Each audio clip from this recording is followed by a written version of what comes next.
Psikologi Belajar Edward Lee Thorndike. Biografi Thorndike. Thorndike memiliki nama lengkap yaitu Edward Lee Thorndike. Thorndike lahir pada tanggal 31 Agustus 1874 di Williamsburg, Amerika Serikat. Ia meninggal pada tanggal 9 Agustus 1949.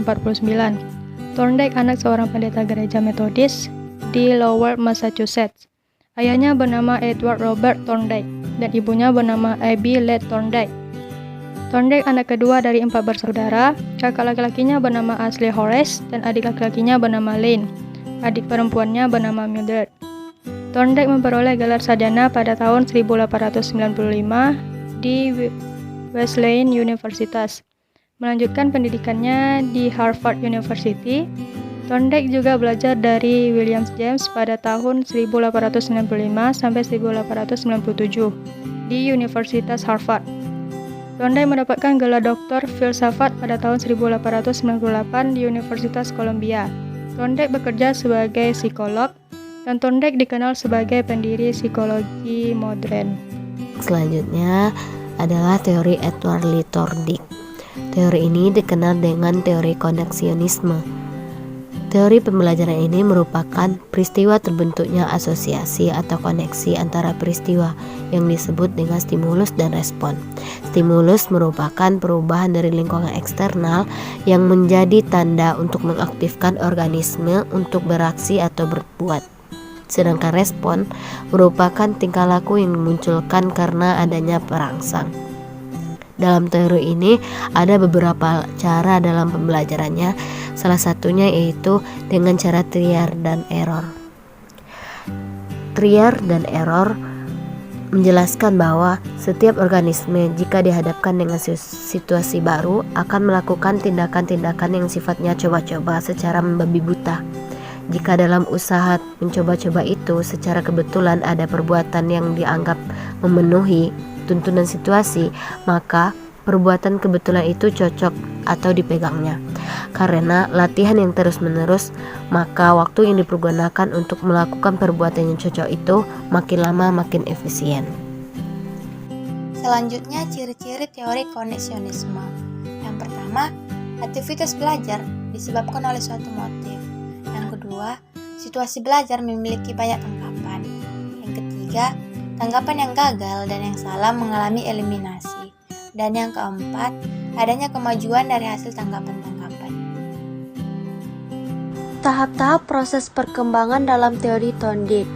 Pemikiran tahap pertama, yaitu terdapat hukum-hukum belajar. Yang pertama yaitu hukum kesiapan. Adalah hubungan antara stimulus dan respon akan mudah terbentuk apabila ada kesiapan dari diri individu. Yang kedua yaitu ada hukum latihan.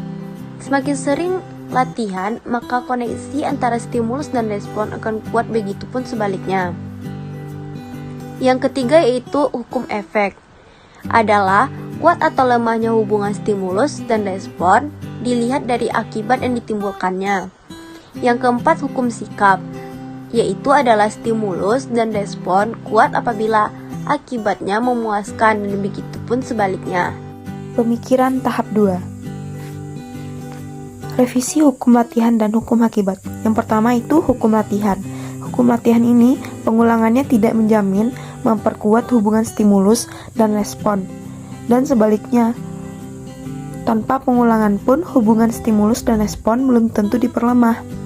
Yang kedua, hukum akibat.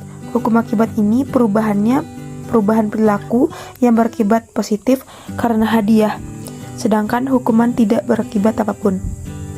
Penelitian yang dilakukan Thorndike ini dirancang untuk menentukan apakah binatang yang ia teliti itu dapat memecahkan masalah dengan cara berpikir ataukah melalui suatu proses yang lebih mendasar sifatnya.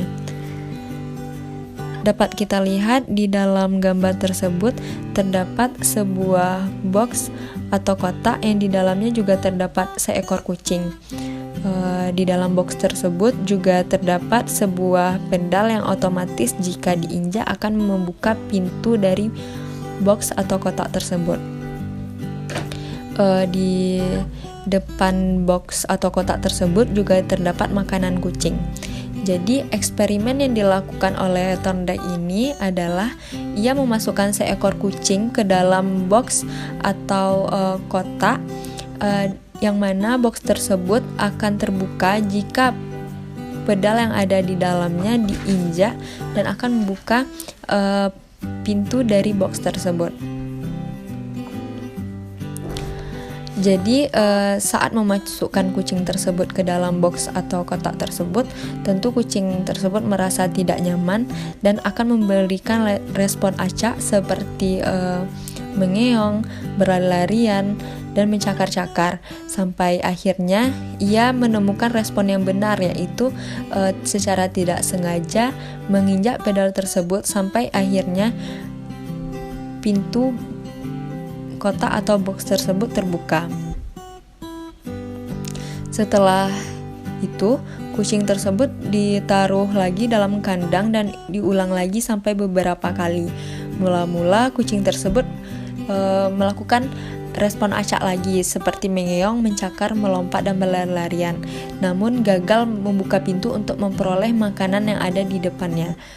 Akhirnya, entah bagaimana caranya, kucing tersebut secara tidak sengaja akhirnya dapat membuka pintu box atau kotak tersebut, sehingga terbukalah pintu box tersebut. Eksperimen ini kemudian dikenal dengan instrumental conditioning. Artinya, tingkah laku yang dipelajari berfungsi sebagai instrumental atau penolong untuk mencapai hasil atau ganjaran yang dikehendakinya. Melalui eksperimen tersebut, Thorndike menyimpulkan bahwa respon kucing untuk keluar kandang secara bertahap diasosiasikan dengan suatu situasi yang menampilkan stimulus dalam suatu proses coba dan gagal atau trial and error. Usaha trial and error tersebut akan berhenti jika individu ini jika diterapkan dalam manusia, yaitu jika individu menemukan jawaban yang benar, usaha trial and error tersebut akan berhenti. Respon benar tersebut lama-kelamaan akan tertanam atau diperkuat melalui percobaan yang berulang-ulang.